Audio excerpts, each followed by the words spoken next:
Hari ini saya akan menyampaikan firman Tuhan tentang takdir. Apakah Anda percaya takdir? Apa kata dunia tentang takdir? Oxford Dictionary berkata, "Destiny is the hidden power believed to control what will happen in the future." Kata dunia, takdir adalah kekuatan tersembunyi yang dipercaya mengontrol apa yang akan terjadi di masa depan. Mari kita lihat apa kata firman Tuhan tentang takdir. Dalam Matius 19 ayat 12, ada sebuah kisah di mana Yesus mengajarkan bahwa apa yang terjadi dalam hidup kita disebabkan oleh 3 hal. Mari kita baca ayatnya sama-sama dalam Matius 19 ayat ke-12. Ada orang yang tidak dapat kawin karena ia memang lahir demikian dari rahim ibunya. Dan ada orang yang dijadikan demikian oleh orang lain. Dan ada orang yang membuat dirinya demikian karena kemauannya sendiri oleh karena kerajaan sorga. Siapa yang dapat mengerti, hendaklah ia mengerti. Dari ayat ini kita bisa mengerti bahwa apa yang terjadi dalam hidup kita itu disebabkan oleh 3 hal. Yang pertama, takdir atau destiny. Dikatakan dilahirkan demikian dari rahim ibunya. Kita tidak bisa menentukan bagaimana kita lahir ke dunia ini. Kita nggak bisa memilih kita lahir di mana, dari keluarga apa, dari orang tua seperti bagaimana, di kota mana, di pulau mana. Kita lahir seperti apa, kita nggak bisa milih. Itu yang namanya destiny, takdir. Yang kedua, apa yang terjadi dalam hidup kita disebabkan oleh akibat perbuatan orang lain. Dijadikan demikian oleh orang lain, kata Yesus. Contohnya, ada anak-anak yang lahir cacat karena ketika mengandung, ibunya minum obat-obatan untuk menggugurkan kandungan. Itu tentu akan berdampak kepada cacat fisik pada bayinya.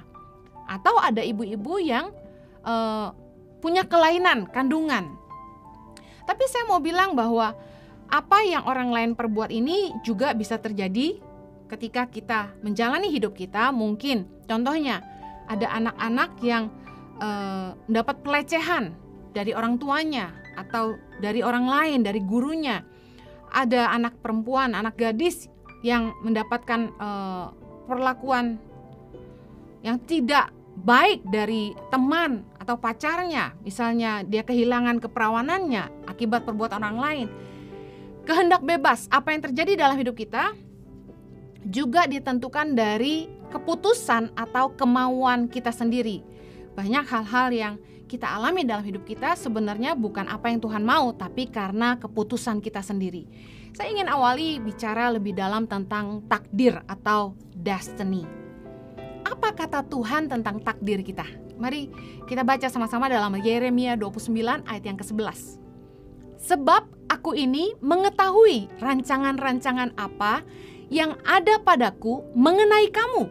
Demikianlah firman Tuhan, yaitu rancangan damai sejahtera dan bukan rancangan kecelakaan, untuk memberikan kepadamu hari depan yang penuh harapan. Banyak orang yang hafal ayat ini, saya yakin. Tapi pernahkah kita betul-betul merenungkan bahwa sebenarnya inilah rancangan Tuhan bagi setiap kita?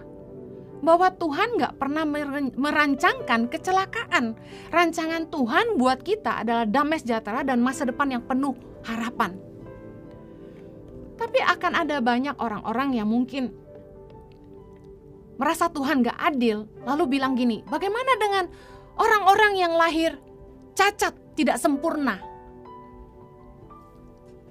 Ada yang lahir cacat, memang destiny, takdir, dia lahir demikian. Tapi juga ada orang yang lahir cacat karena perbuatan orang tuanya. Contoh seperti tadi, ibunya meminum obat-obatan ketika anaknya dalam kandungan. Tapi saya mau bilang gini, apapun yang terjadi dalam hidup kita ketika kita lahir seperti apa, saya percaya Tuhan punya rencana yang baik buat setiap kita. Saya kembali lagi kepada firman Tuhan bahwa rancangan Tuhan buat kita adalah rancangan damai sejahtera, hari depan yang penuh harapan. Kendati kita lahir tidak sempurna, saya percaya Tuhan tetap punya rencana yang baik buat setiap kita. Hari ini kita tahu bahwa banyak orang-orang yang lahir tidak sempurna, tapi hidupnya berguna. Mereka menjadi inspirasi buat hidup banyak orang. Tuhan pasti punya rencana buat hidup setiap kita. Itu yang namanya takdir, destiny. Bahwa lewat ketidaksempurnaannya, dia akan membuat nama Tuhan dipermuliakan. Bahwa Tuhan sanggup memakai hidup orang seburuk apapun masa lalunya. Setidak sempurna apapun, bahwa Tuhan sanggup memakai hidup mereka. Untuk kemuliaan namanya. Untuk hal-hal yang mulia, hal-hal yang berharga. Kalau kita tidak putus asa dan kita tetap mempercayai bahwa Tuhan punya rencana yang baik buat kita. Saya percaya Tuhan sanggup pakai hidup kita, apapun keadaan kita. Kita mungkin lahir sempurna, tapi tahukah Anda banyak orang yang cacat hidupnya. Dan Tuhan tetap bisa memulihkan kita dan memakai hidup kita. Saya boleh dikatakan adalah produk gagal, orang yang hidupnya nggak sempurna, penuh dengan cacat. Tapi saya dipulihkan Tuhan. Hari ini saya dipakai Tuhan karena anugerah dan kemurahan-Nya semata. Tuhan tuh sangat baik. Saya percaya bahwa rancangan Tuhan selalu baik. Mungkin ada lagi yang bilang gini, gimana dengan nasib sial? Banyak orang yang hidupnya ditimpa musibah, bisnis apapun gagal. Kayaknya kok hidupnya tidak beruntung. Saya mau katakan begini, Tuhan tidak pernah memberikan pencobaan. Yakobus 1:13 bilang gini, apabila seorang dicobai, janganlah ia berkata, pencobaan ini datang dari Allah. Sebab Allah tidak dapat dicobai oleh yang jahat, dan ia sendiri tidak mencobai siapapun. Saya tidak percaya Tuhan mendatangkan hal-hal yang jahat dalam hidup kita. Saya tidak percaya bahwa Tuhan mendatangkan kecelakaan. Yes, ada masalah-masalah yang Tuhan izinkan terjadi dalam hidup kita. Tapi saya percaya apapun masalah yang terjadi dalam hidup kita, Tuhan itu gak pernah ninggalin kita. 1 Korintus 10:13 bilang gini, pencobaan-pencobaan yang kamu alami ialah pencobaan-pencobaan biasa yang tidak melebihi kekuatan manusia. Sebab Allah setia dan karena itu Ia tidak akan membiarkan kamu dicobai melampaui kekuatanmu. Pada waktu kamu dicobai, Ia akan memberikan kepadamu jalan keluar sehingga kamu dapat menanggungnya. Saya teringat kisah Ayub. Kita tahu bahwa kalau mau dibilang sial, hidup Ayub sial banget.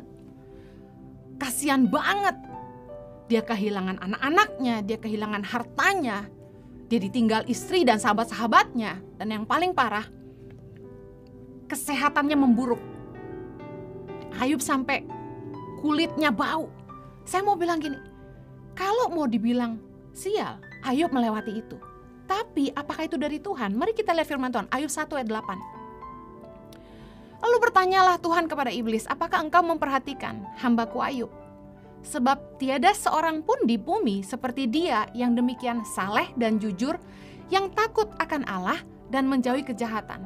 Ayat 9, lalu jawab iblis kepada Tuhan, apakah dengan tidak mendapat apa-apa, Ayub takut akan Allah? Bukankah engkau yang membuat pagar sekeliling dia dan rumahnya, serta segala yang dimilikinya? Apa yang dikerjakannya telah kau berkati, dan apa yang dimilikinya makin bertambah di negeri itu.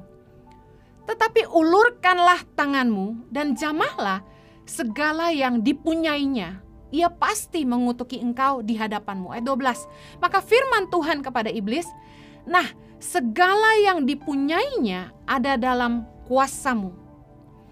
Hanya janganlah engkau mengulurkan tanganmu terhadap dirinya. Kemudian pergilah iblis dari hadapan Tuhan. Kita tahu dalam kisah Ayub, seolah Tuhan mengizinkan iblis mencobai Ayub. Tapi saya mau bilang ini, Tuhan tidak mendatangkan nasib sial.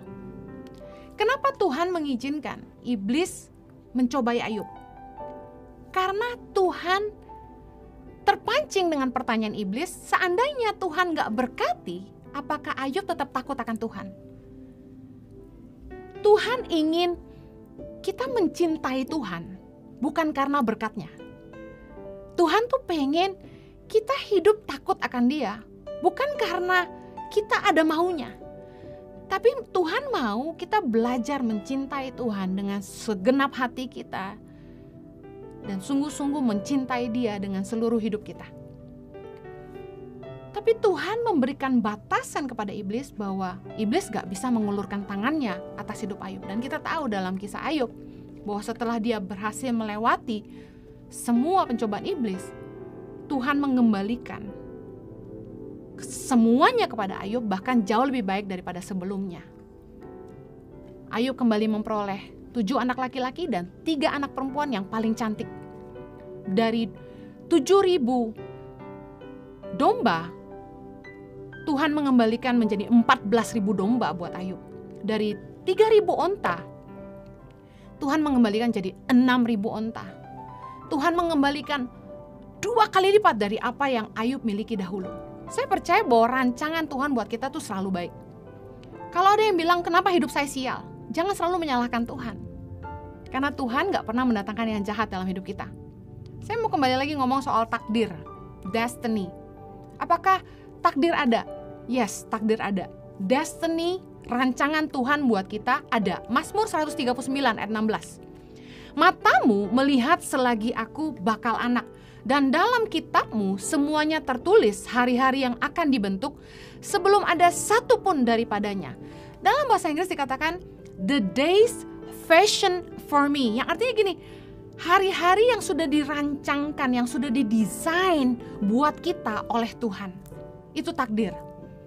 Di dalam kitab kehidupan, Tuhan sudah merancangkan apa yang Dia mau buat hidup kita. Bagaimana kita menghidupi takdir Tuhan? Yang pertama, saya pernah share ini di khotbah yang lain. Gumuli sungguh-sungguh, tanya sama Tuhan apa yang Tuhan mau buat hidup kita. Waktu saya pulang dari Australia tahun 2006, bulan Januari, itu yang saya gumulkan. Saya gak pernah minta diberkati sama Tuhan, saya gak pernah minta apapun, saya gak pernah minta mobil, saya gak pernah minta rumah, saya gak pernah minta tas, saya cuma minta satu, Tuhan, apa yang Tuhan mau buat hidup saya? Saya gelisah, belasan tahun saya ikut Tuhan waktu itu, saya tidak pernah tanya ini ke Tuhan. Dan gak pernah ada yang ngajarin saya tentang destiny. Bahwa sebenarnya hidup kita ini sudah dirancang sama Tuhan. Bahkan ditulis dalam kitab kehidupan apa yang Tuhan mau. Dia desain buat kita. Saya kejar Tuhan pagi siang malam dengan satu pertanyaan. What do you want with me? What do you want with my life? Saya sempat bilang, kalau sendok garpu aja diciptain buat makan, sepatu diciptain buat berjalan, kuali diciptain buat masak, saya buat apa Tuhan? Dan akhirnya Tuhan jawab saya. Saya mau kasih tahu bahwa kita ini dilahirkan dengan sebuah tujuan Tuhan dalam hidup kita masing-masing. Kita lahir memang telanjang, tapi kita bawa sesuatu, bukan gak bawa apa-apa. Tuhan itu memperlengkapi kita dengan passion, dengan skills, keahlian. Banyak orang yang autodidak. Tuhan menyertai kita dengan kreativitas. Ada orang-orang yang gak sekolah masak, pintar masak. Ada orang-orang yang gak pernah les musik, pintar main musik. Ada orang-orang yang gak pernah belajar komputer, tapi cepet banget main komputer. Nah, saya mau bilang gini, kita lahir dengan passion yang dari Tuhan, keahlian dan kekreativitasan. Dan udah pasti kita ini diciptakan untuk sesuatu. You were built for something. Tahukah Anda bahwa kita punya 9 kecerdasan yang berbeda? Manusia itu punya 9 macam kecerdasan. Yang pertama kecerdasan linguistik, yang kedua kecerdasan logika, matematika, yang ketiga kecerdasan kinestetik, yang keempat kecerdasan spasial, yang kelima kecerdasan musical, yang keenam kecerdasan eksistensial, yang ketujuh kecerdasan naturalis, yang terakhir kecerdasan interpersonal. Ada 9 macam kecerdasan manusia. Nah, seringkali kita nggak ngerti ini dan kita memaksa anak-anak kita harus bisa semua. Kalau anak kita nggak pintar matematika, kita bilang bodoh. Padahal belum tentu dia bodoh, hanya dia punya kecerdasan yang berbeda. Ada orang-orang yang cerdas secara akademis, ada orang-orang yang cerdas dalam hal seni, dalam hal olahraga. Setiap orang punya kecerdasan yang berbeda. Salah banget kalau kita menggeluti dunia yang kita nggak diciptakan untuk itu. Nah, saya pernah share bahwa saya waktu kuliah di Hillsong, saya ngambilnya Creative and Art, majoring in vocal. Hari ini bos, saya nggak jadi Henny Simorangkir, saya nggak jadi Henny Febian, saya hari ini jadi Henny Kristianus. Sedangkan saya menggeluti dunia menarik suara itu belasan tahun. Udah sekolah mahal-mahal, hari ini gue gak jadi penyanyi, investasi gagal total. Kita mesti ngerti bahwa Tuhan punya destiny buat kita. Dan bukannya Tuhan gak kasih tahu, Tuhan sebenarnya sudah kasih kita banyak. Kita yang harus menggalinya. Kita punya passion, kita punya skill, kita punya kreativitas. Nah, harusnya orang tua membantu anak-anak untuk bisa menemukan kekuatan mereka, bukan malah memaksa mereka kuat di area yang mereka nggak kuat. Udah anaknya nggak punya kecerdasan logika matematika, dilesin matematika terus. Padahal itu buang-buang duit. Harusnya kita pakai uang kita untuk mempertajam hal-hal yang dimana Tuhan sudah menaruh benihnya dalam hidup kita. Setiap kita lahir dengan benih potensi dari Tuhan. Kita punya tujuan hidup dan Tuhan sudah memperlengkapi kita dengan berbagai benih kemampuan untuk mengerjakannya. Itu destiny. Pertanyaan berikutnya, gimana kalau orang ngerusak hidup kita? Apakah tujuan Tuhan berhasil? Apakah tujuan Tuhan bisa jadi dalam hidup kita? Kejadian 50 ayat 20 bilang gini, memang kamu telah mereka-rekakan yang jahat terhadap aku, tetapi Allah telah mereka-rekakannya untuk kebaikan dengan maksud melakukan seperti yang terjadi sekarang ini, yakni memelihara hidup suatu bangsa yang besar. Kita tahu bahwa ini tentang kisah Yusuf, di mana Yusuf itu waktu kecil, ya masih remaja, hidupnya seperti apes banget. Tapi apesnya itu disebabkan karena kakak-kakaknya, dan kemudian istri Potifar, dan kemudian teman-temannya di penjara. Dan kita tahu bahwa dalam hidup Yusuf, takdir, destiny Yusuf dari Tuhan, yaitu menjadi orang yang berkuasa di Mesir, menjadi orang nomor 2 setelah Firaun, itu tergenapi. Tapi sebelum itu digenapi, Yusuf melewati banyak banget. Kenapa? Karena Tuhan sedang meletakkan dasar yang kuat buat hidup Yusuf. Itu sebuah karakter yang ketika satu hari nanti dia akan jadi orang besar, dia tidak kepala besar. Tuhan itu mengizinkan apapun yang terjadi dalam hidup kita, meskipun tuh niat jahat orang sekalipun, Tuhan sanggup ubah jadi kebaikan. Mungkin orang merancangkan yang jahat sama kita, tapi Tuhan sanggup mengubahnya untuk mendatangkan kebaikan bagi kita. Roma 8:28. Bahwa di dalam segala sesuatu Allah turut bekerja untuk mendatangkan kebaikan bagi kita.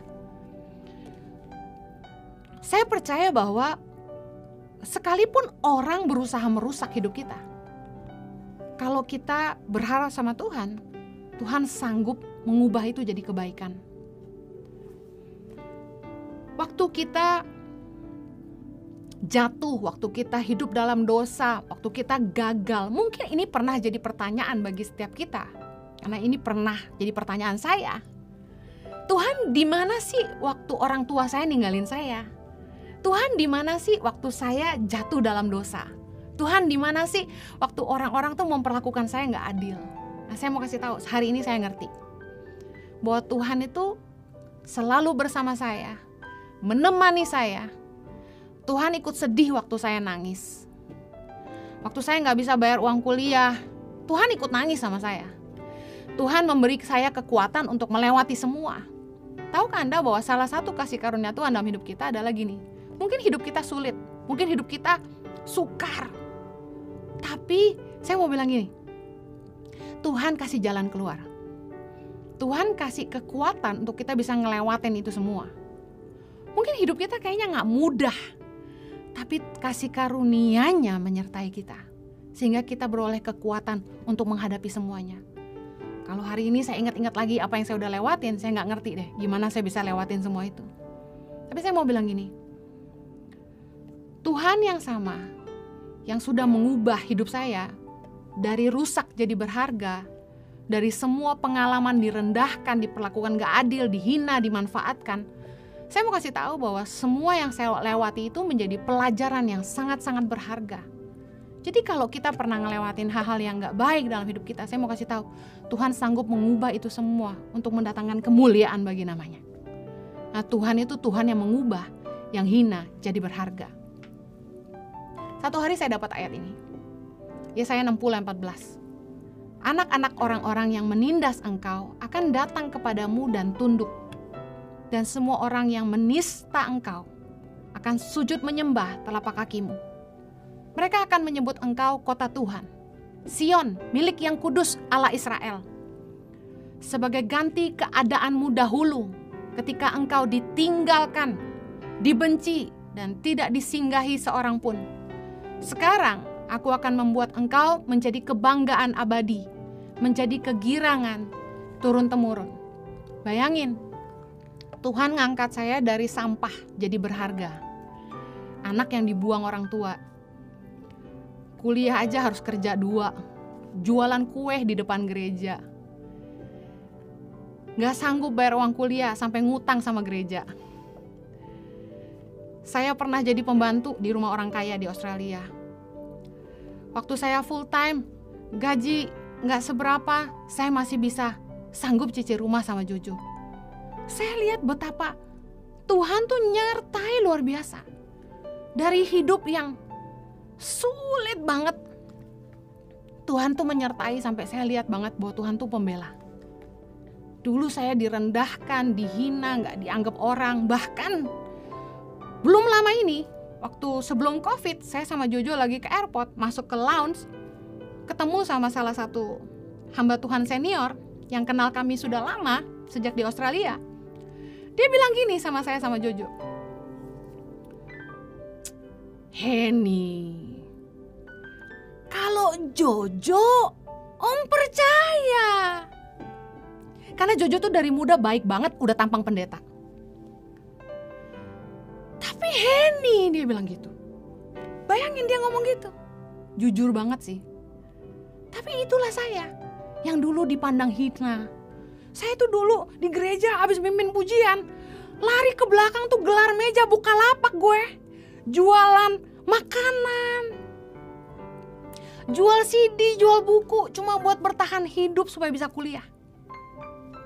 Gak sanggup bayar kamar di apartemen, saya cuma tidur di ruang tamu 3 tahun. Saya tadi cerita, dijadikan pembantu di rumah orang kaya yang support gereja. Saya dikasih tempat tidur itu di ruang jemuran. Sampai sakit saya. Begitu gak dianggapnya. Kasihan sih saya sama beberapa full timer gereja. Memang saya mengerti perasaan kalian semua, karena saya pernah lewatin itu. Kayak gak dianggap. Jangankan kalian, saya pernah pelayanan di satu kota sama artis, penyanyi gitu, selevel, selifting. Kita sama-sama turun dari pesawat Garuda, dijemput sama mobil gereja. Pelayanan di kota yang sama, di gereja yang sama. Artis rohani ini turunnya di Aston Hotel. Terus kata supir gini, maaf Ibu Henny, Pak Jojo, tunggu dulu. Ini bukan untuk Bapak sama Ibu. Sebentar lagi kita sampai. Kami bengong. Jadi cuma artis rohani ini yang turun di hotel. Kami diantar ke sebuah penginapan, saya lupa Losmen atau Hotel Cempaka gitu kurang lebih. Saya gak masalah, tapi saya bisa lihat memang di dunia ini keras banget. Perbedaan tuh ada, apalagi ras, status. Tapi saya mau bilang gini, Tuhan itu gak akan pernah gagal dalam hidup kita. Sejahat apapun orang sama kita, Tuhan itu gak pernah gagal dalam hidup kita. Apapun yang orang perbuat sama kita. Oh, mungkin iblis pakai banyak hal buat ngancurin rencana Tuhan dalam hidup saya. Tapi saya lihat kasih setia Tuhan luar biasa. Kasih Tuhan luar biasa. Dulu saya boro-boro disapa sama hamba-hamba Tuhan. Tapi hari gini lumayan lah. Hari gini lumayan. Saya mau bilang gini. Tuhan mengubah penderitaan kita jadi kekuatan kita. Asalkan kita mau terus sabar, merendahkan hati kita di hadapan Tuhan, terus berharap sama Tuhan, terus setia, terus taat sama Tuhan dalam keadaan apapun. Saya selalu pegang, sekalipun ayahku dan ibuku meninggalkan aku, Tuhan tidak pernah melupakan aku. Tuhan tuh gak pernah lupa sama kita. Saya percaya bahwa setiap penderitaan yang kita alami dalam hidup ini, meskipun disebabkan karena orang lain, gak akan pernah menggagalkan rencana Tuhan dalam hidup kita, tapi hanya akan membuat kita lebih kuat di dalam Tuhan. Yang terakhir, kalau memang Tuhan punya rencana dalam hidup kita, kenapa Tuhan biarin kita jalan ke tempat yang salah ya? Saya mau bilang gini, ketika daging kita ingin berbuat dosa, sebenarnya suara Tuhan dalam hati nurani kita tuh pasti bicara. Pasti ada, halus, pelan banget bilang jangan. Setiap roh manusia itu berasal dari Allah. Gak ada orang yang bisa hidup kalau bukan Tuhan yang mengizinkannya. Setiap roh manusia, agama apapun, itu berasal dari Allah. Itulah keadilan Tuhan bagi seluruh umat manusia. Bahwa setiap kita itu diberikan hati nurani. Sehingga kenal Yesus gak kenal Yesus, waktu kita mau bikin dosa, kita tuh diingatkan sama suara Tuhan dalam hati kita. Buktinya waktu kita kecil, waktu kita masih kecil, gak ada yang ngajarin kita, tapi kita tahu kalau kita salah, kita takut kalau kita berbuat salah. Saya ingat dulu waktu saya masih kecil, saya nyuri uang mama saya buat beli permen. Saya takut banget. Padahal gak ada yang ngajarin saya apa arti dosa sebelumnya. Saya masih kecil, umur 5 kurang lebih. Nah, masalahnya gini. Ketika suara hati nurani yang kecil itu mengingatkan kita dan kita gak mau denger, kita lawan terus, kita pura-pura gak denger, lama-lama iman kita akan kandas. Kita gak akan peka lagi sama suara hati itu, malah mata hati kita jadi buta. 1 Timotius 1 ayat 19 bilang gini, beberapa orang telah menolak hati nuraninya yang murni itu, dan karena itu kandaslah iman mereka. Jadi gini, bukannya Tuhan ngizinin kita jalan ke tempat yang salah. Dia sudah ingatkan kita, tapi kitanya yang keras kepala. Kita sendiri yang mau. Karena alasan kita kan satu, dosa enak sih. Ini salah satu kunci yang saya mau bilang, bahwa supaya kita peka sama suara Tuhan, kuncinya adalah jaga hati nurani kita tetap murni di hadapan Tuhan. Kisah Rasul 24 ayat 16 bilang gini, sebab itu aku senantiasa berusaha untuk hidup dengan hati nurani yang murni di hadapan Allah dan manusia. Saya yakin orang yang hatinya murni, Tuhan pasti menuntun setiap langkahnya. Ini udah terlanjur, saya udah hidup dalam dosa, saya udah terlanjur jatuh dalam dosa. Saya mesti gimana? Saya mau bilang, sekalipun kita jatuh, Tuhan tuh gak pernah meninggalkan kita. Tuhan tuh menunggu kita kembali. Mazmur 139 ayat 7 bilang gini, Raja Daud itu pernah jatuh dalam dosa. Dan dia bilang gini, kemana aku dapat pergi menjauhi rohmu? Kemana aku dapat lari dari hadapanmu? Jika aku mendaki ke langit, engkau di sana.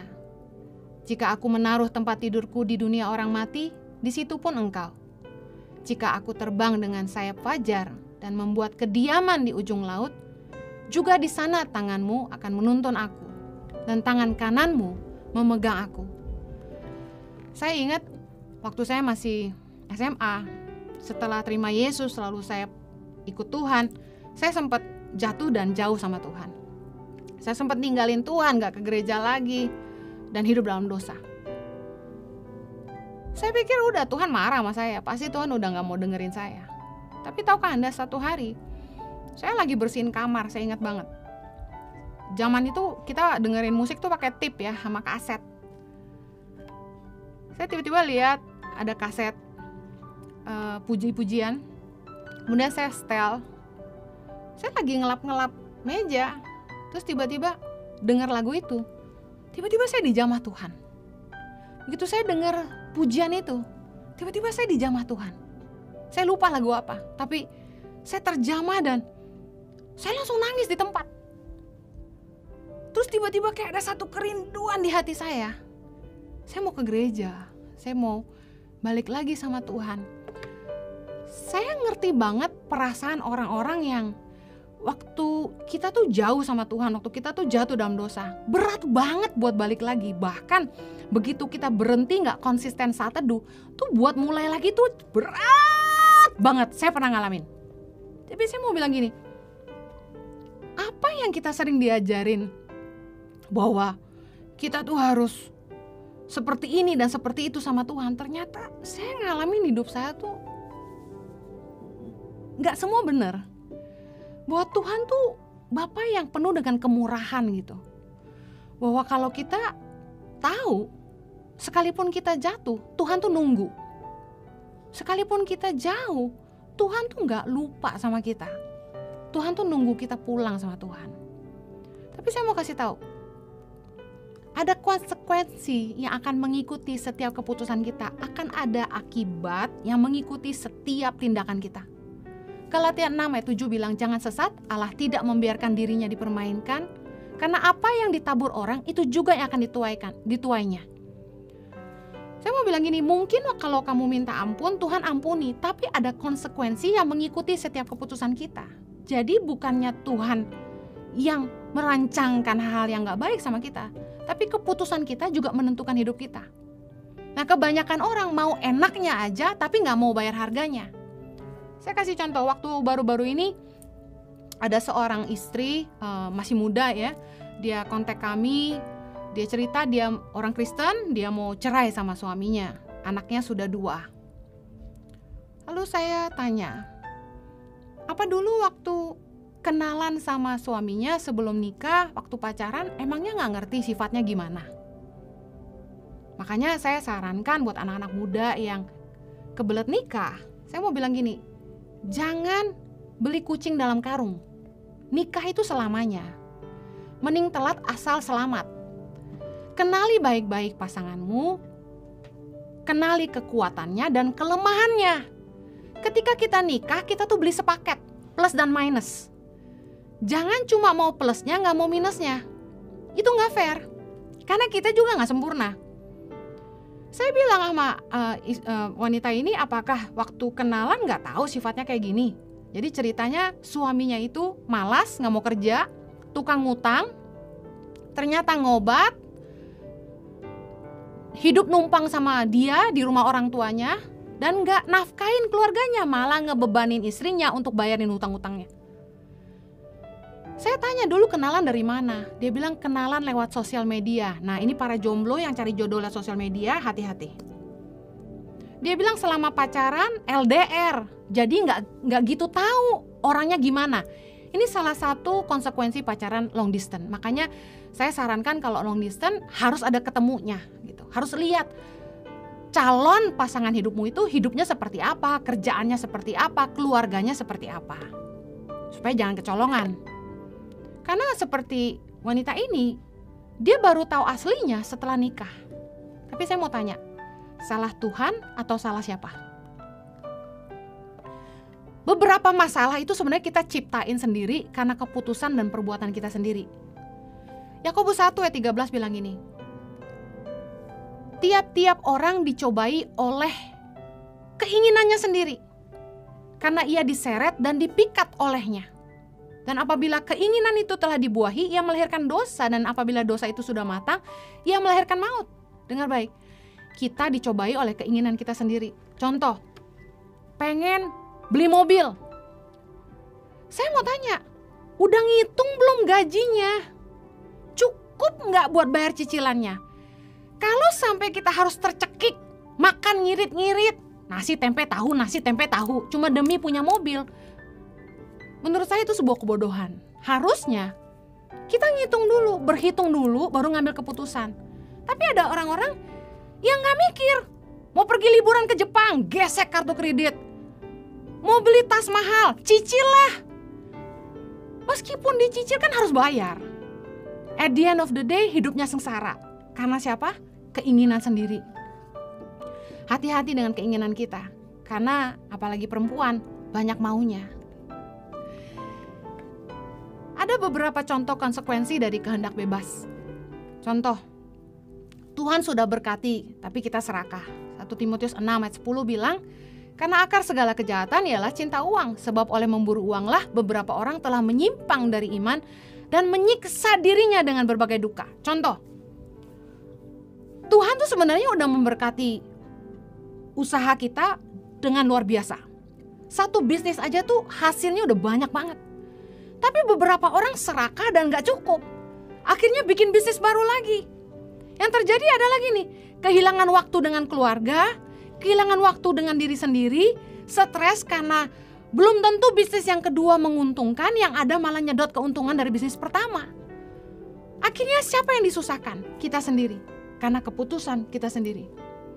Banyak orang yang pengen cepat kaya tapi dengan jalan yang mudah. Amsal 19 ayat 2 bilang gini, tanpa pengetahuan kerajinan pun tidak baik. Orang yang tergesa-gesa akan salah langkah. Kalau ada orang yang datengin kita, nawarin bisnis dengan hasil yang fantastis, saya mau bilang gini, if it is too good to be true, it is not true. Kakak saya pernah ngajarin ini ke saya. Kalau ada tawaran yang begitu hebat, itu berarti gak benar. Karena gak ada jalan mudah menuju sukses, semua ada harga bayarnya. Masalah yang kita hadapi dalam hidup kita belum tentu karena Tuhan, tapi seringkali karena keputusan kita. Yang terakhir saya mau bahas ini. Bisakah rencana Tuhan gagal dalam hidup kita? Tuhan punya destiny buat kita. Apakah bisa gagal? Saya mau jawab bisa. Apa penyebab rencana Tuhan gagal dalam hidup kita? Yang pertama, ketidaktaatan. Janji Tuhan gak pernah gagal. Namun ketidaktaatan kita akan menggagalkan rencana Allah bagi kita. Rencana Tuhannya gak akan gagal. Tuhan bisa pakai orang lain. Penyebab kedua, rencana Tuhan gagal dalam hidup kita karena dosa. Yesaya 59 ayat kedua bilang gini, tetapi yang merupakan pemisah antara kamu dan Allahmu ialah segala kejahatanmu, dan yang membuat dia menyembunyikan diri terhadap kamu sehingga ia tidak mendengar ialah segala dosamu. Kita tahu bahwa dosa selalu menurunkan nilai dan membuat kita kehilangan kemuliaan Tuhan. Upah dosa adalah maut. Janji Tuhan pasti tidak akan digenapi kalau kita nggak mau bertobat sungguh-sungguh. Saya mau bahas lebih banyak tentang ini. Janji Tuhan tidak digenapi bagi orang-orang yang tidak taat. Bilangan 32 ayat 11 bilang gini, bahwasanya orang-orang yang telah berjalan dari Mesir yang berumur 20 tahun ke atas tidak akan melihat negeri yang kujanjikan dengan bersumpah kepada Abraham, Ishak dan Yakub. Oleh karena mereka tidak mengikut aku dengan sepenuh hatinya, kecuali Kaleb bin Yefune, orang Kenas itu, dan Yosua bin Nun, sebab keduanya mengikut Tuhan dengan sepenuh hatinya. Kita tahu bahwa Tuhan berjanji kepada Abraham bahwa kaum keturunannya itu bangsa Israel akan masuk ke tanah perjanjian. Akan menerima tanah perjanjian yang Tuhan desain buat mereka. Itu destiny buat bagi bangsa Israel. Tapi dari ayat ini kita mengerti bahwa sebagian besar dari bangsa Israel tidak mencapai destiny yang Tuhan punya buat mereka. Bahkan Musa, Nabi Musa yang begitu dikasihi Tuhan, salah satu nabi yang bertemu muka dengan Tuhan. Ini yang luar biasa, tidak masuk tanah perjanjian. Mari kita lihat sama-sama dalam Ulangan 34 ayat yang keempat.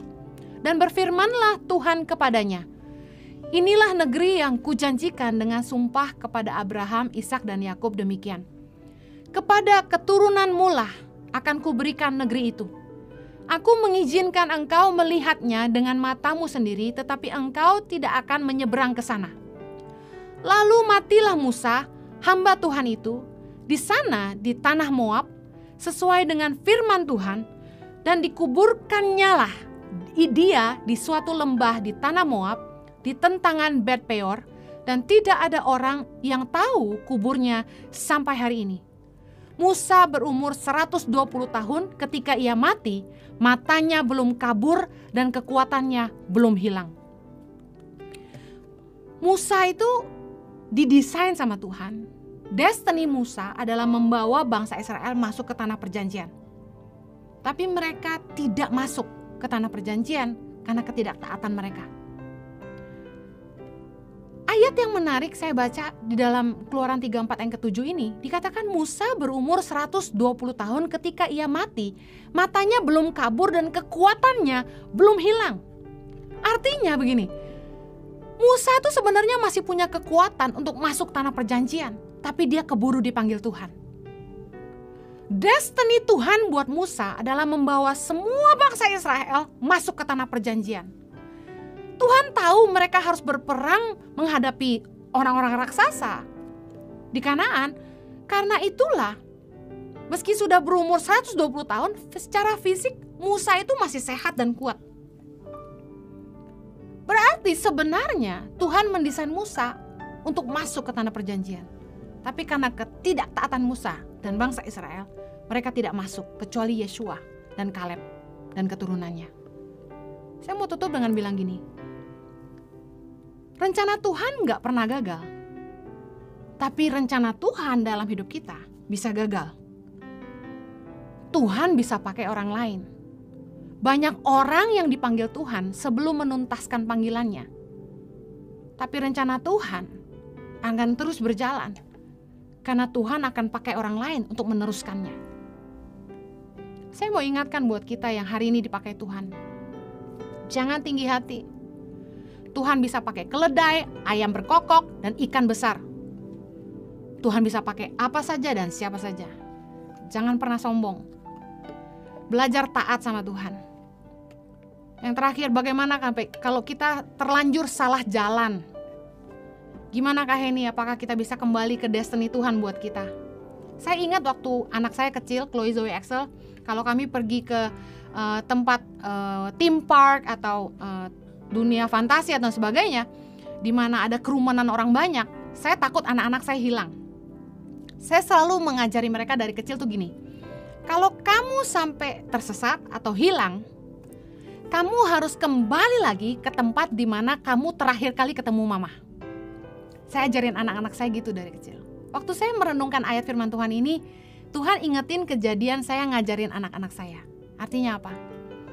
Selama kita masih mau kembali sama Tuhan, kita gak akan pernah tersesat. Wahyu 2 ayat 5. Sebab itu ingatlah betapa dalamnya engkau telah jatuh. Bertobatlah dan lakukanlah lagi apa yang semula engkau lakukan. Jika tidak demikian, aku akan datang kepadamu dan aku akan mengambil kaki dianmu dari tempatnya, jikalau engkau tidak bertobat. Yuk kembali sama Tuhan, supaya kita belajar ngerti lagi apa yang Tuhan mau buat kita. Saya pernah cerita, saya pernah jauh dari Tuhan, saya pernah meninggalkan Tuhan, tapi hari ini saya belajar mengerti kehendak Tuhan dan saya hidup dalam rencana Tuhan. Saya percaya bahwa hari ini saya menghidupi destiny Tuhan dalam hidup saya. Bagaimana kita belajar ngerti destiny Tuhan? 1 Korintus 6 ayat 17. Siapa yang mengikatkan dirinya pada Tuhan menjadi satu roh dengan Dia. Yuk balik lagi sama Tuhan. Ingat cerita anak bungsu yang hilang. Ketika dia kembali, bapaknya terima lagi. Destiny Tuhan pasti jadi dalam hidup kita, asalkan kita mau kembali lagi sama Tuhan. Rancangan Tuhan adalah rancangan damai sejahtera, rancangan masa depan yang penuh harapan. Sekalipun kita lahir tidak sempurna, orang lain mungkin merusak hidup kita, dan kita mungkin membuat keputusan yang salah. Asalkan kita mau kembali sungguh-sungguh mengikut Tuhan dan hidup taat kepada kebenaran kehendaknya bagi kita, saya percaya destiny Tuhan akan terjadi buat kita.